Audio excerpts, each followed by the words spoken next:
اپنی حویلی کے سامنے ثمامہ بن سلیمان رک گیا تھا۔ اس کے رکنے پر اسماعیل بن قاسم اور عطریف دونوں اپنے گھوڑوں سے اتر گئے۔ پھر آگے بڑھ کر ثمامہ نے اپنی حویلی کے صدر دروازے پر دستک دی۔ تھوڑی دیر تک اندر سے کسی رد عمل کا اظہار نہ کیا گیا۔ پھر کچھ دیر بعد اندر سے دھیمی سی آواز آئی۔ وہ آواز ثمامہ بن سلیمان کی بیوی برسوما کی تھی۔ وہ پوچھ رہی تھی کہ کون ہے۔ ثمامہ بن سلیمان نے بھی دھیمے لہجے میں اسے مخاطب کیا، برسوما دروازہ کھولو، میرے ساتھ 2 مہمان ہیں۔ دروازہ فوراً کھل گیا۔ سامنے برسوما کھڑی تھی۔ اس کی طرف اشارہ کرتے ہوئے ثمامہ بن سلیمان نے اسماعیل کی طرف دیکھا، پھر کہنے لگا، امیر یہ میری بیوی برسوما ہے۔ ساتھ ہی ثمامہ بن سلیمان نے اسماعیل بن قاسم اور عطریف کا بھی تعارف کروا دیا۔ پھر سب حویلی میں داخل ہوئے۔ صحن میں جانے کے بعد ثمامہ بن سلیمان نے اسماعیل کی طرف دیکھتے ہوئے کہنا شروع کیا، امیر میں آپ کے گھوڑوں کو استبل میں باندھتا ہوں اس لیے کہ اسماعیل اس کی بات کاٹتے ہوئے فوراً بول پڑا، ابن سلیمان اس کی ضرورت نہیں ہے، گھوڑوں کو یہیں کھڑا رہنے دو، میں زیادہ دیر رکوں گا نہیں، پہلے مجھے اس لڑکے سے ملاقات کرواؤ جس کا نام برسک بتایا گیا ہے۔ اس موقع پر جواب طلب سے انداز میں ثمامہ بن سلیمان نے اپنی بیوی برسوما کی طرف دیکھا، جس پر وہ کہنے لگی، وہ تہ خانے میں ہے۔ ثمامہ اسماعیل کی طرف دیکھتے ہوئے کہنے لگا، امیر آپ میرے ساتھ آئیں، میں آپ کو دیوان خانے میں بٹھانے کے بعد برسک کو لے کے آتا ہوں۔ اس کے ساتھ ہی ثمامہ اسماعیل اور عطریف کو لے کر دیوان خانے میں داخل ہوا۔ دونوں کو وہاں بٹھایا، پھر وہ باہر نکل گیا۔ تھوڑی دیر بعد اس کمرے میں وہ برسک کے ساتھ داخل ہوا۔ ثمامہ کی بیوی برسوما بھی ان دونوں کے ساتھ تھی۔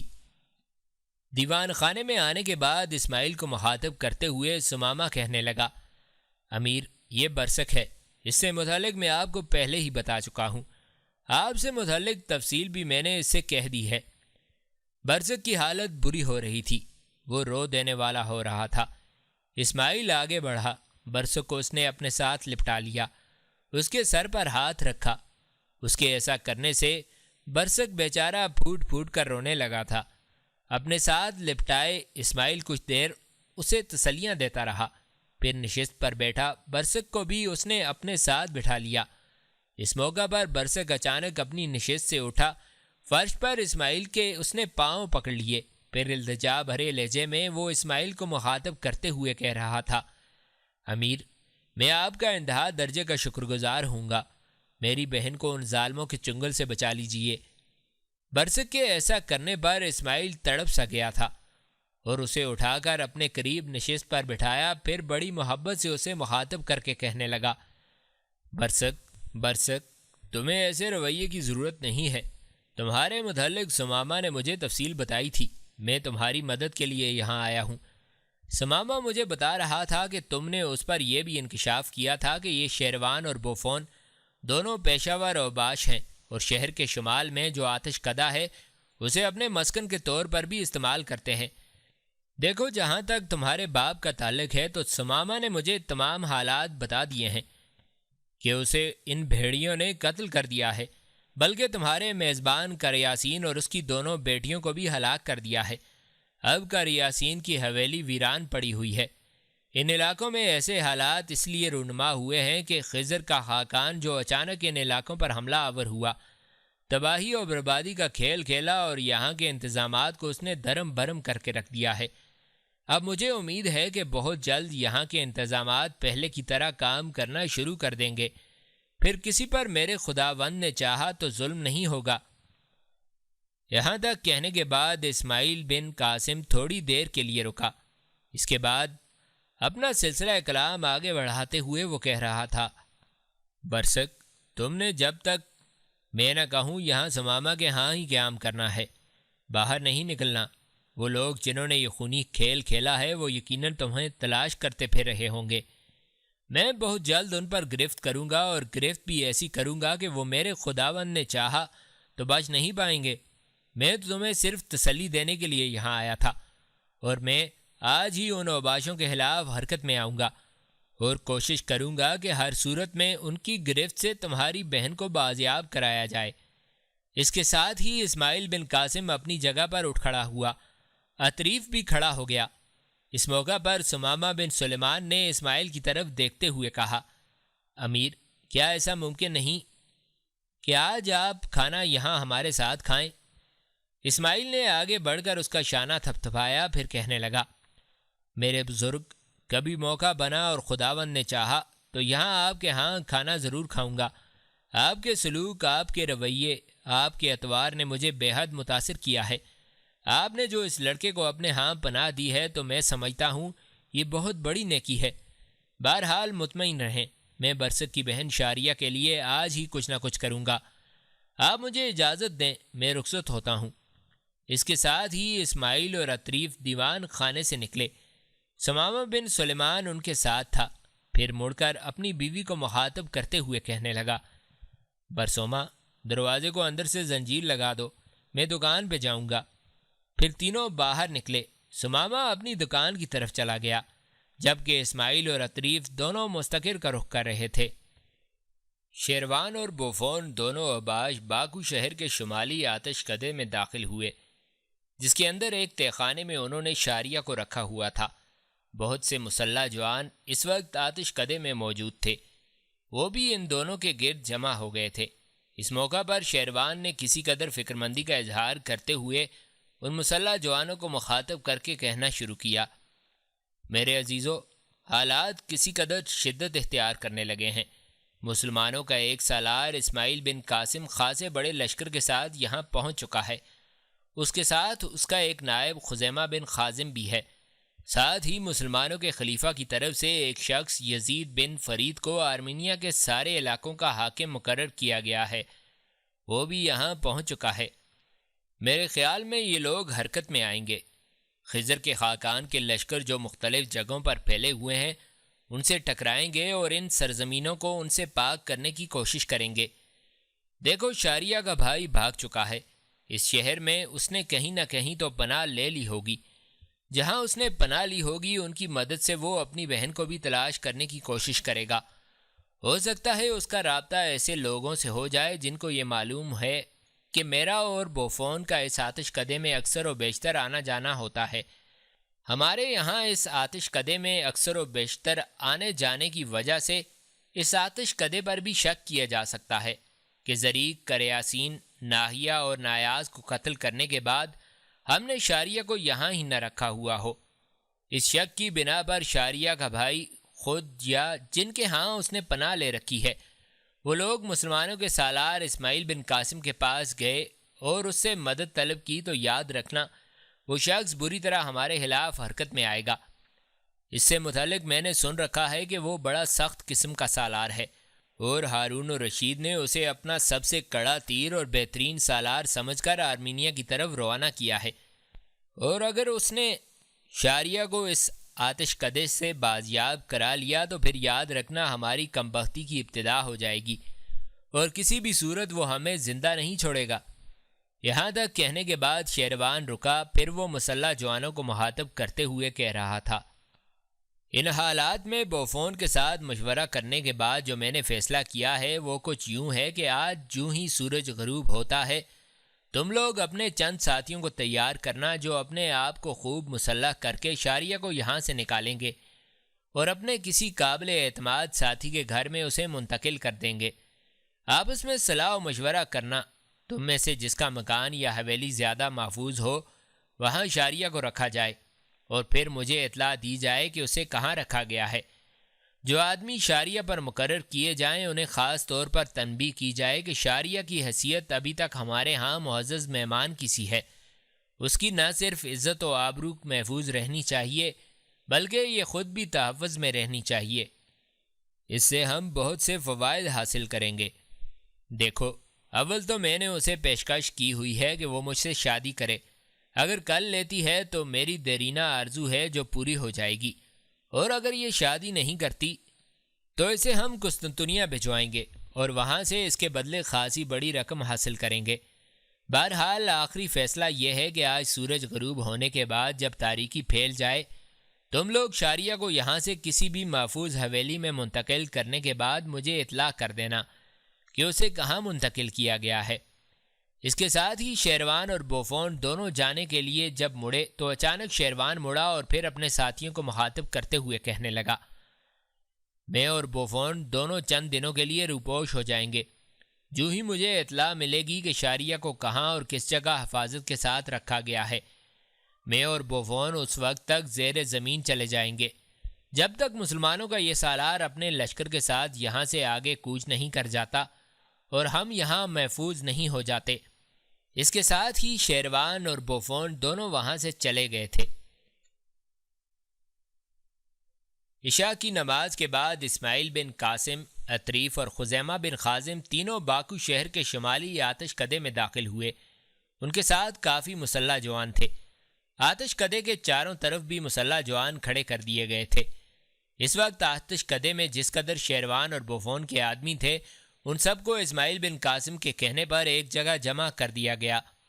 پھر خزیمہ بن خازم کی طرف دیکھتے ہوئے اسماعیل کہنے لگا، ابن خازم میرے بھائی، مجھے بتایا گیا ہے کہ اس آتش کدے کے تہ خانے بھی ہیں۔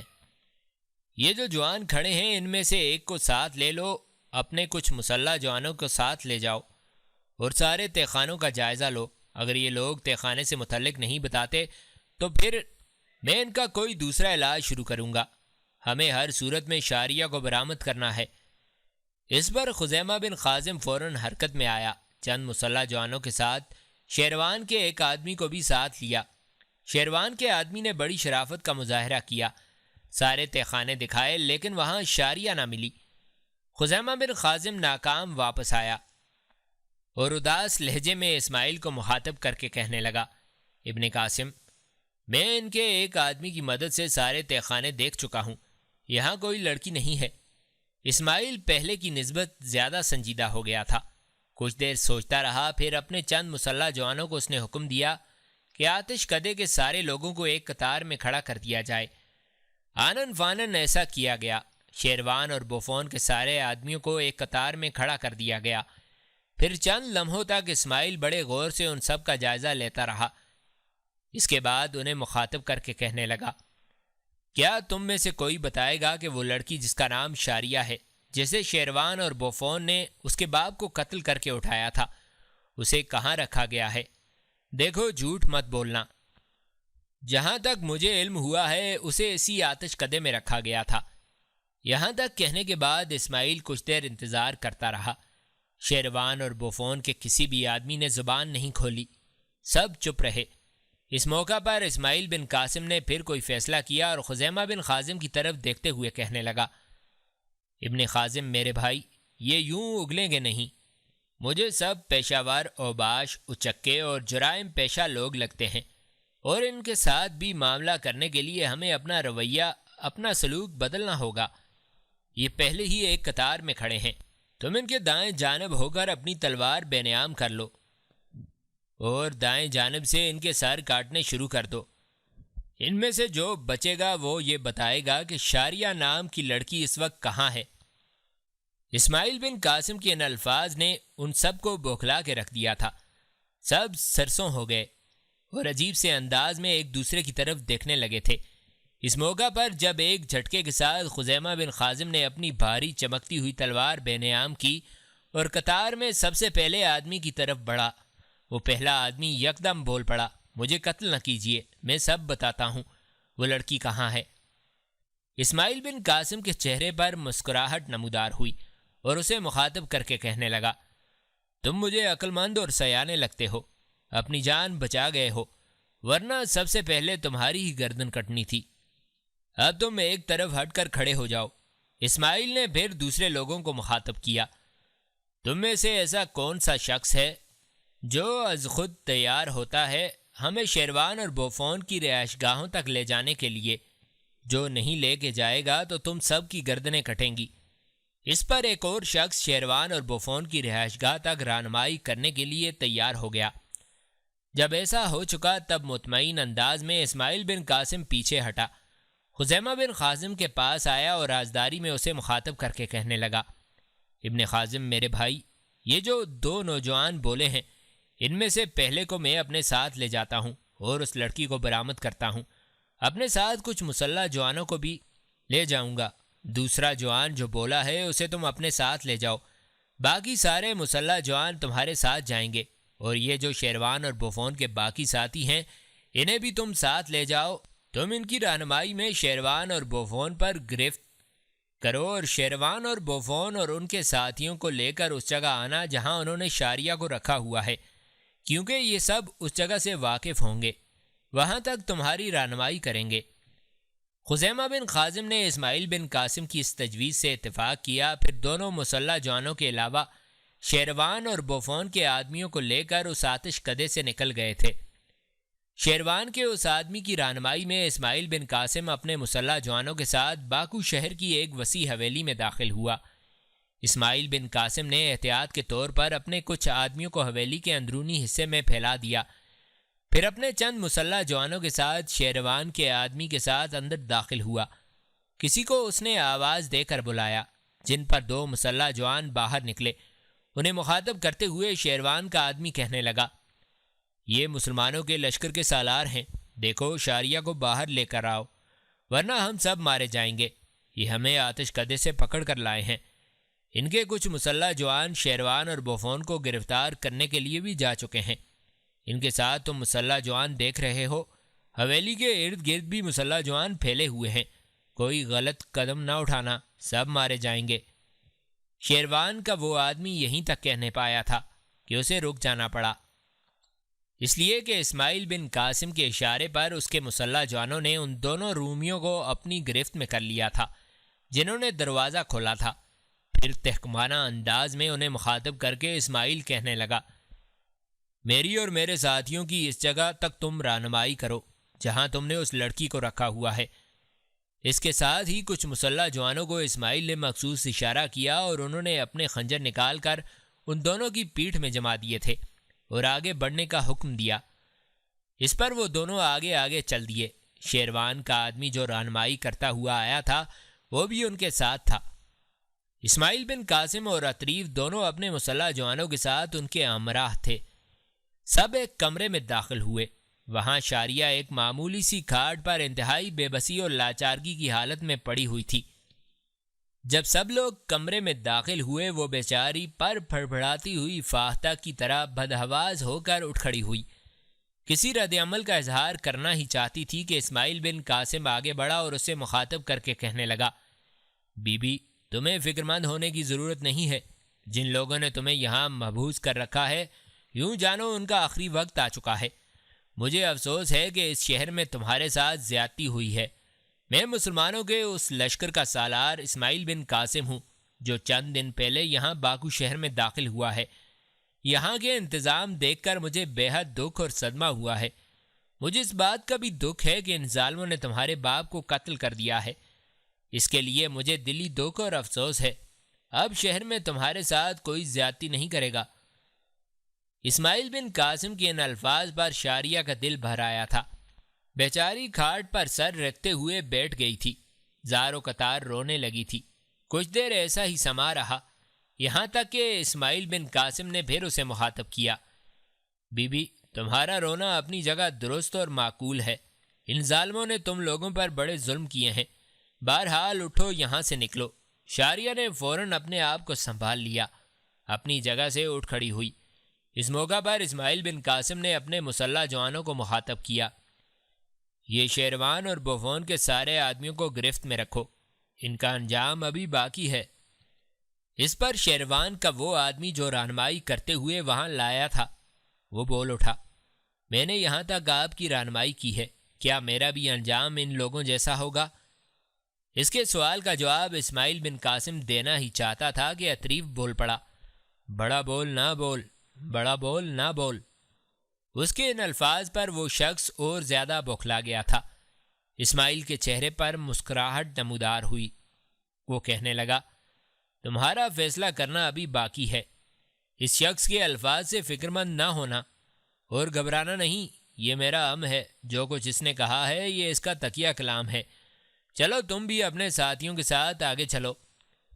جب اسماعیل کے سارے مسلح جوان انہیں ہانکتے ہوئے باہر نکلنے لگے تب شاریہ جو اسماعیل کے پیچھے آ رہی تھی کچھ سوچتے ہوئے اس کے پہلو میں آئی اور اسے مخاطب کر کے کہنے لگی، میرے محترم آپ نے اپنا نام اسماعیل بن قاسم بتایا ہے، آپ مسلمانوں کے لشکر کے سالار ہیں، کیا میں آپ کو ابن قاسم کہہ کر مخاطب کر سکتی ہوں؟ اسماعیل کے چہرے پر مسکراہٹ نمودار ہوئی۔ یقیناً تم مجھے ابن قاسم کہہ سکتی ہو، جب میں ابن قاسم ہوں تو تمہیں مجھے اسی نام سے پکارنا چاہیے۔ شاریہ کے لبوں پر پرسکون سا تبسم نمودار ہوا، پھر وہ ایک تجسس بھرے انداز میں کہنے لگی، میرے باپ کو تو ان ظالموں نے قتل کر دیا ہے، کیا میرے بھائی کا کچھ پتہ چلا؟ اسماعیل بن قاسم نے پھر ہمدردی بھرے انداز میں شاریہ کو مخاطب کیا، تمہیں فکر مند ہونے کی ضرورت نہیں ہے، تمہارا بھائی زندہ ہے، محفوظ ہے، اور اس وقت یوں جانو کہ وہ میری حفاظت میں ہے۔ میں یہاں سے تمہیں تمہارے بھائی سے ملانے کے لیے لے کر جاؤں گا۔ شاریہ نے اس موقع پر ممنونیت اور شکر گزاری سے بھری ہوئی نگاہ اسماعیل بن قاسم پر ڈالی، پھر چپ چاپ اس کے ساتھ چلنے لگی۔ سب حویلی کے سکونتی حصے سے نکل کر باہر آئے تھے۔ اتنی دیر تک خزیمہ بن خازم بھی اپنے مسلح جوانوں کے ساتھ حویلی میں داخل ہوا۔ جب وہ اسماعیل کے قریب آیا تو اسماعیل نے ابن خازم اور شاریہ کا تعارف کروایا۔ اس موقع پر خزیمہ نے شاریہ کو مخاطب کیا، میری بہن، تیرے ساتھ جو ان لوگوں نے زیادتی کی ہے اس کے لیے ہم معذرت خواہ ہیں۔ خزیمہ بن خازم جب خاموش ہوا تب اسماعیل بن قاسم نے اسے مخاطب کیا، میرے بھائی، پہلے یہ بتاؤ شیروان اور بفون کا کیا ہوا؟ کیا انہیں گرفتار کیا گیا؟